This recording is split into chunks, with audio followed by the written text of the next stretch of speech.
Yo, what is up guys? It's me Eve again here playing Tokyo Ghoul Break the Chains. In today's video, we're gonna take a look at the new Kan, who's been the first anniversary character, the second one that we got on the limited banner.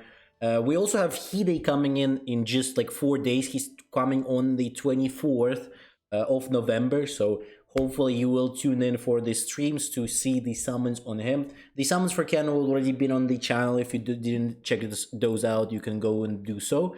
But we'll talk about his kit, we'll talk about his teams, and overall how is he a must-have, or is he just like, a skippable character? That is, spoiler, he's not. But let's first take a look at his overall basic stats. He's a green character. His basic stats are incredible. CP number 3, attack number 9, defense 6, and HP 25 is inhuman. This fucking guy, I think this is the first time a limited banner character actually got so high in terms of like CP on the when they just came out. I think usually it's around like 9 to 11. Sometimes it's higher, but usually they just don't go as high as it currently is. Like Toka is number 7. But I believe when she came out, she was a little bit higher. But like, let's say like Halloween characters also very like high on CP as well. So I don't know, maybe the power creep is just going too crazy on CP now as well. And like, it also is a bad thing because now characters kind of will lose their CP advantage very fast. Because like the new character just came out, his CP is like skyrocketing, as well as like usually it would be only the case for the carnival characters, but now it's like for everyone.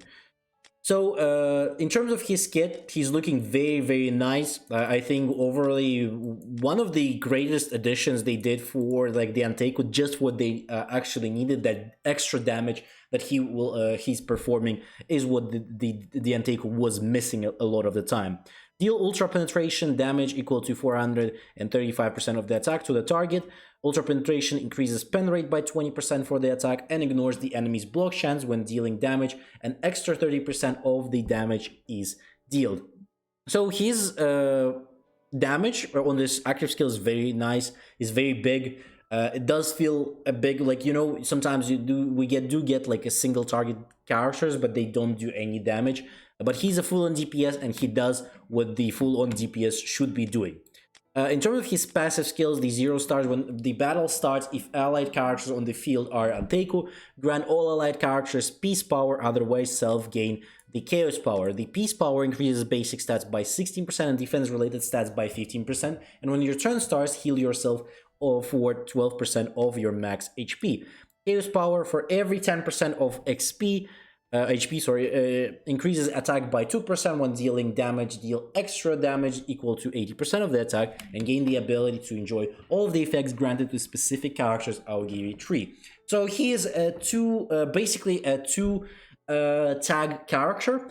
We don't really have him change tags, but I think Hide is the first character to be able to change tags for sure, but he's kind of like he and Shu are basically the prototypes of Hide, who has like a full-on change of the tags here.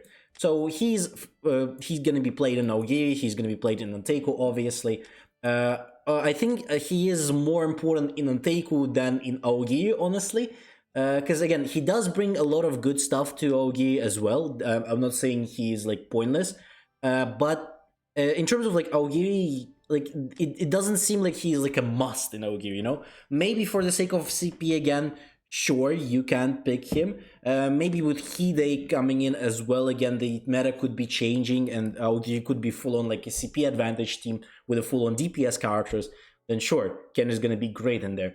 But for now, I don't know, like standard Aogiri still shreds everyone, and because of that, even if you have Ken, you don't have Ken, you're still gonna be shredding everyone. Honestly, it is still that strong. But I mean, Anteiku is currently looking much stronger. There's instances where you can win as an Anteiku. If you start first versus Aogiri, you can actually win. But again, I think Aogiri still has more CP overall. Then they're looking a little bit stronger than Anteiku in some cases. But still, I think Ken does bring a little bit more balancing between at least Anteiku and Aogiri. Against CCGA, as always, having trouble. I think if the God Cell was available to everyone, from the green armor, obviously, maybe there could be more balancing between like all three teams. But again, that God Cell is just available only for Wales, so kind of sad for the Green Arma and CCG gamers. I do respect all of you who keep playing CCG, even though they most of the time they just get neglected. That's a little bit sad, but that's I think the topic for another video. When your turn ends, deal impale damage equal to 210% attack to the enemy with the lowest HP percentage. If the target's HP is less than 60% after taking the damage, deal true damage equal to 320% attack to all enemies. Impale, this damage ignores the target's defense. True, this damage ignores the sharing effect, the trigger, the target's shields, and the additional damage reduction. This damage is insane. Like, I think this is one of his most important, actually, stuff in terms of doing damage, is this passive damage, because that can trigger the Green Toka. Again, this still counts as an attack, and Green Toka does trigger her passive on the first turn if you have Ken in the team, obviously. So that's a huge advantage. He does, like, if you're starting first, you're always doing this one, because you're most, like, there's no character who can tank the damage from him, so you're always gonna be able to proc both of them. Like, you're always proccing the 210 damage, right? But you also will proc most likely the 320%. I just don't think there's a character that can tank this, except for Red Toka with a charm. She could sometimes tank this. If you like, even if you start first, she could potentially tank that damage sometimes again. When Self has a Peace Power, deal extra damage equal to 8% of the max HP when using an active skill to attack. When Self has the Chaos Mode, increases the attack by 12% when using an active skill to attack. When Self uses an active skill, if this target's HP percentage is below than yours, reduces the target's stats by 5%. And this is just the buffs that you get for using this stuff in here. So, in Anteiku, overall, what I think about him, Anteiku, he's a must. Obviously, like, it is pretty obvious that he's a must, because he's extremely broken, extremely strong. Definitely needs him at least to D. In Aogiri, I think he's like, it's not like a must. He's a good addition. He's strong, but like, even the standard Aogiri still shreds a lot. So like, it depends on you. If you're like building, let's say, Aogiri plus Anteiku, then sure, this is a good timing for you, go for it. But if you're building like an Aogiri plus CCG, this is where I would say you could potentially kind of like skip him. You don't really, it's not really must have. He's gonna be really strong in Aogiri, I think, for the next maybe few banners, until we get a next like a new Aogiri character who's gonna replace something. Then probably he could get swapped. But until that, he's probably gonna be played like still in Aogiri for the most part, for the CP advantage. But again, he is good addition, but also like the standard Aogiri just does the same thing, and it's not like he's a must in there, at least. But Aogiri and Anteiku, obviously a must here. So currently, in terms of the teams, this is the, oh sorry, not this one. This is the kind of like the best team so far, from what I've seen people play. There's also another variation where you would swap out the Hina here for the sake of the Green Toka or the Owl. That's also fine. I think those teams also work, but if you have the Hina with the Gut Cell, probably the best case. But if you don't have the Gut Cell, Hina is useless. Like, actually useless. If you don't have the Gut Cell, just get rid of her. Again, because most likely, if you don't have the Gut Cell and you don't start first, you're gonna get shredded. So because of that, having like an Owl here over, or like a Green Toka, is just better than having Hina. So this is how we want to kind of do it. In terms of my team, that my actually favorite one is the anti-Kaneki team. This team actually just melts Ken. Ken is so useless versus Red Toka, it's insane.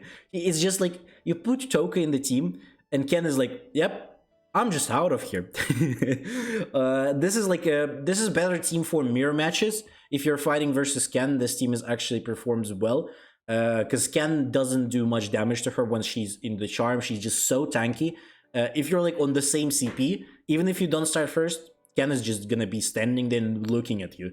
That's basically what he can only do versus this Toka. But again, this is only for mirror matches versus Aogiri.